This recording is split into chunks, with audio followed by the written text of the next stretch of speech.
Welcome back. વાત ભાવનગરની. ભાવનગર શહેરમાં ચોમાસામાં વારંવાર તૂટી પડતા રસ્તાઓ ફરી એકવાર ચર્ચાનો વિષય બન્યા.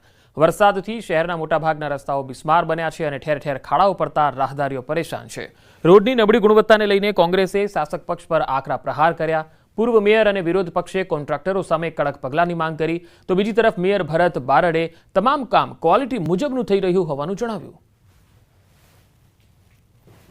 મોટાભાગના રોડ રસ્તાઓ ખાડાવાળા અને ખૂબ જ ખરાબ હાલતમાં અને દયનીય હાલતમાં જોવા મળે છે.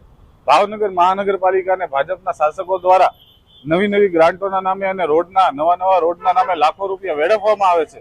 પણ જ્યારે પણ નવા રોડો બને તેની ક્વોલિટી અને ટકાવારીમાંથી બાદ આવતા હોય અને ટકાવારી લેવામાં જ રસ હોય એ પ્રમાણે કોન્ટ્રાક્ટરો ઉપર પણ પૂરેપૂરું ધ્યાન આપતા નથી અને જ્યાં જોવો ત્યાં ખાડા અને ખૂબ જ ખરાબ હાલતમાં રસ્તાની દયનીય હાલત છે. ભાવનગરની પરિસ્થિતિ જોઈએ ત્યાં ચોમાસા દરમિયાન અતિશય ખાડા પડી ગયા, અતિશય રોડ પણ ખરાબ થઈ ગયા છે. અવારનવાર તમને કહું, રોડને કારણે મોટા વાહનો અંદર ફસાતા હોય, એક્સિડન્ટો થતા હોય છે. મહાનગરપાલિકા એવું કહે કે ભાઈ કોન્ટ્રાક્ટરને બ્લેકલિસ્ટ કર્યો, એની પાસે દંડ વસૂલ્યો, પણ બ્લેકલિસ્ટ કર્યા પછી એની એજન્સી પાસે બીજે નામે ભરતા હોય છે. તો ખરેખર આવા કોન્ટ્રાક્ટરો એની પર પગલાં લેવા જોઈએ, કાયમિક ધોરણે એને પણ કામ ન દેવા જોઈએ અને આની ઉપર કડક રીતે સૂચના આપવી જોઈએ. રોડના કામ મુલતવી રાખ્યા છે લિમિટેડ સમય માટે. જેવું કોરાળો નીકળશે, તાપ નીકળશે, તડકો નીકળશે કે તરત જ કામ ભાવનગર શહેરમાં લગભગ તમામ જગ્યાએ નવા રસ્તા બની રહ્યા છે અને ખૂબ સારી ક્વોલિટીના બની રહ્યા છે.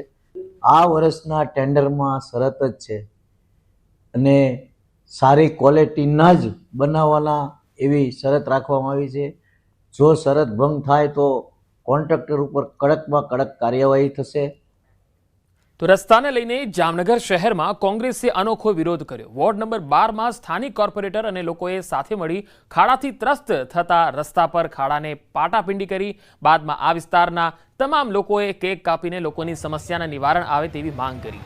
જામનગર શહેરના અનેક વિસ્તારમાં રસ્તા ઉપર ઠેર ઠેર વરસાદી પાણીને કારણે ગાબડા પડ્યા છે. જામનગરના વોર્ડ નંબર 12ના કાલાવડ નાકા બહારના તમામ વિસ્તારોમાં રસ્તાની હાલત કફોડી બની ગઈ છે. આજે વોર્ડ નંબર 12 ની જ નહીં પણ આખા જામનગરની આ પરિસ્થિતિ છે કે જામનગર શહેર ખાડાનગર બની ગયું છે. ત્યારે વોર્ડ નંબર 12ના ચૂંટાયેલા પ્રતિનિધિ તરીકે અમે લોકોએ આજે આ ખાડાનગરના વિરોધમાં કટાક્ષ રૂપે લોકોને આ ખાડામાં પડીને પાટાપિંડી ન કરવી પડે એટલા માટે અમે રોડના જે આ ખાડા